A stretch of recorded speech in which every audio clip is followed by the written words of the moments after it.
Si tu as cliqué sur cette vidéo, c'est sûrement que tu t'intéresses à l'investissement.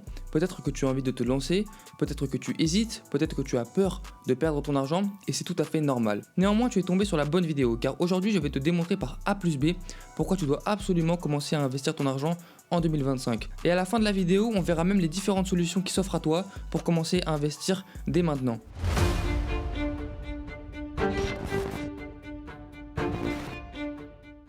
Bonjour, je me présente, moi c'est Nathan et sur cette chaîne je te partage mon parcours et mes expériences avec l'entrepreneuriat et l'investissement en toute transparence. Et aujourd'hui, comme tu l'auras compris, je vais te parler d'investissement avec un contenu plutôt éducatif du coup. Avant de commencer la vidéo, je voulais juste te dire que si tu as des conseils ou bien des critiques positives par rapport à ce que je fais, tu peux directement les mettre en commentaire parce que moi ça m'aide beaucoup à améliorer mon contenu. À la fin de la vidéo, je vais également te parler de la possibilité de te faire accompagner 100% gratuitement pour commencer l'investissement en crypto et en bourse. Donc si ça t'intéresse, j'en parlerai directement en fin de vidéo. Maintenant que ça c'est fait, on peut directement passer au vif du sujet. Au cours de la vidéo, je vais soulever des points clés comme la retraite, l'inflation ou bien le livret A qui devraient déjà te pousser à commencer à investir.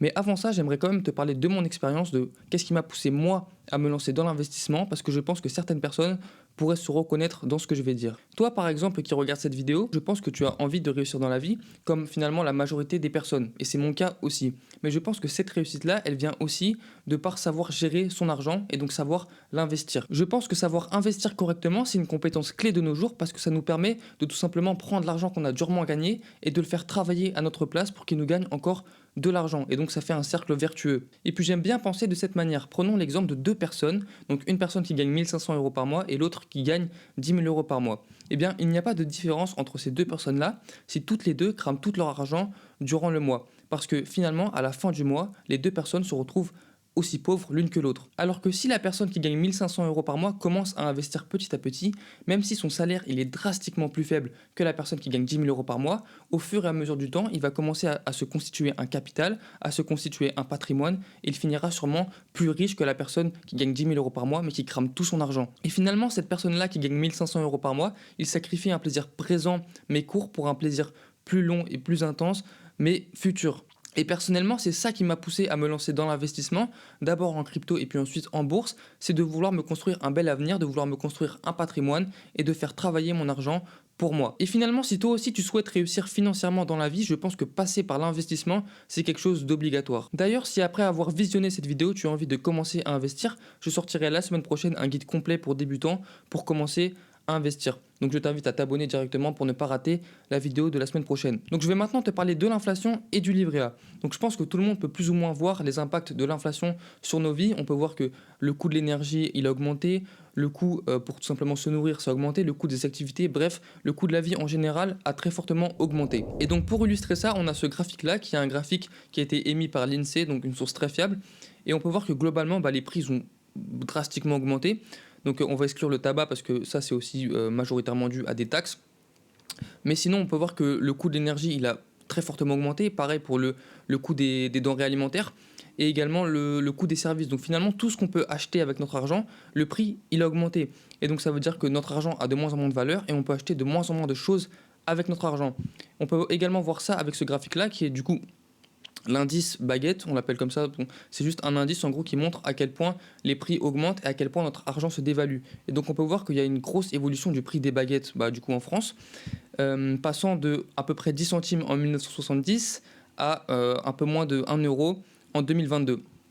Et donc ça nous montre encore une fois que l'argent se dévalue et c'est pour ça que laisser dormir son argent sur un compte en banque ce n'est pas une bonne idée parce que par exemple si j'économise aujourd'hui 1000 euros, peut-être que dans 10-20 ans ça en vaudra plus que 800, 700, je sais pas, je dis ça comme ça mais c'est pour avoir un ordre d'idée, c'est juste en fait l'argent perd de la valeur et c'est dommage parce que on a des solutions pour l'investir de manière plutôt sécurisée et pour éviter cette perte de valeur là. Je vais maintenant vous parler du livret A, à savoir que le livret A on entend ça un peu partout que c'est le placement préféré des Français, à savoir que ce n'est pas vrai, le placement préféré des Français c'est l'assurance vie, donc ça c'est un moyen d'investissement dont je vous parlerai directement en dernière partie de vidéo, dans la partie des solutions. Mais quand même, on nous dit que le 22 janvier 2025, le livret A, ça a représenté 442 milliards d'euros, ce qui est énorme. Et il faut savoir que le livret A, en théorie, il est indexé à l'inflation. Ça veut dire qu'en théorie, ça vous permet de ne pas dévaluer votre argent parce que ça devrait suivre tout simplement le cours de l'inflation. Mais ça, c'est en théorie, parce que quand il y a des grosses pics d'inflation, et ben le livret A, les taux d'intérêt du livret A ne peuvent pas suivre, et du coup, on se retrouve à perdre de l'argent. On peut voir ça notamment sur ce graphique-là. Donc, on a ici la courbe en jaune, c'est tout simplement l'inflation moyen, et la courbe en rouge, c'est tout simplement les taux d'intérêt du livret A. Et donc, on peut voir par exemple spécialement ici, donc c'était quand? C'était en février 2023, un taux d'inflation moyen de 6,2%, alors que les taux d'intérêt du livret A, ils étaient que de 2,4%.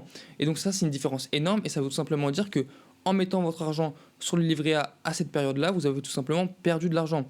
Alors que si on compare par exemple avec le S&P 500, on peut voir que si vous aviez investi en février 2023, donc vous auriez investi à 8700 points à peu près, et le S&P 500 se retrouve maintenant à plus de 11 000, voire presque 12 000 points. Donc tout simplement, vous auriez fait une plus-value qui est très conséquente, au lieu de seulement laisser votre argent sur un livret A qui finalement finit par se dévaluer avec le temps. Attention, je ne crache pas totalement sur le livret A, j'utilise moi-même cette option-là pour tout simplement garder mon épargne de sécurité, mais je pense que le livret A devient un problème quand on vient mettre tout simplement toutes nos économies dessus. Je pense qu'on doit avoir une épargne de sécurité sur le livret A, mais qu'on doit aussi tout simplement avoir une part d'investissement qui est plus rentable et qui nous permet tout simplement de faire fructifier notre argent.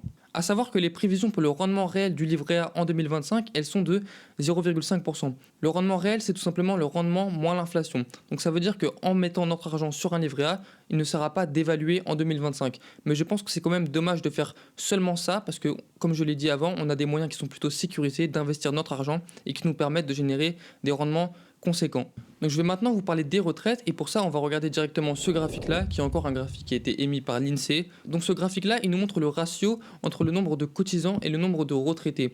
Et donc qu'est-ce qu'on peut voir? On peut voir que dans les années 2000, donc en 2000, on avait à peu près 2 personnes qui travaillaient pour un retraité. On peut voir que ce chiffre-là tend vers 1, c'est-à-dire que en 2070, on sera en dessous de 1,3 personnes qui travailleront pour un retraité. Et donc ça, tout simplement, ça peut soulever des doutes quant à la fiabilité du système des retraites. Et on sait très bien qu'en France, ce système-là, il est plutôt bancal.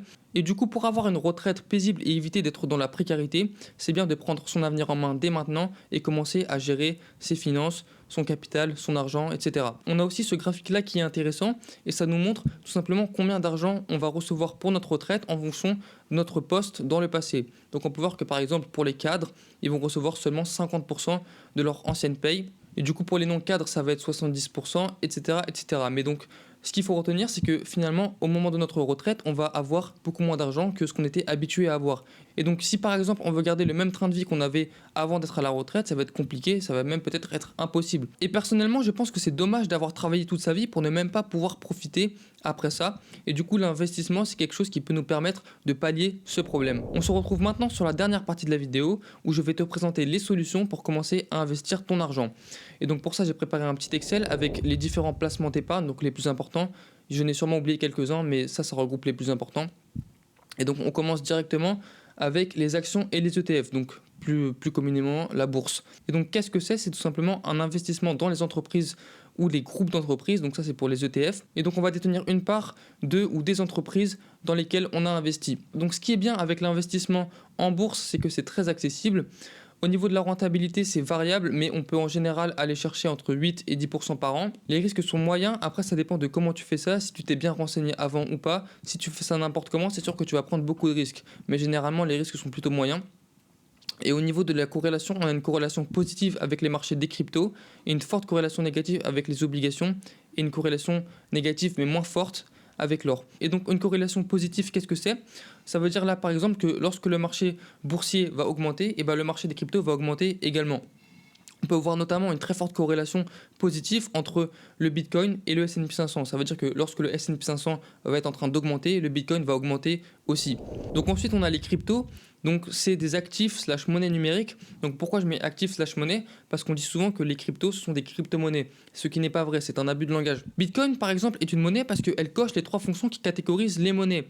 Le fait est que la plupart des autres projets crypto ne cochent pas ces 3 fonctions-là, et du coup ce sont pas des crypto-monnaies, mais ce sont des crypto-actifs. Et donc finalement, en investissant en crypto, un peu comme en investissant en bourse, on vient détenir une part d'un projet, sauf que cette fois, ce projet-là, c'est un projet dans l'écosystème crypto. J'ai catégorisé la crypto comme étant accessible, tout simplement parce que ça reste quand même plus complexe que l'investissement en bourse.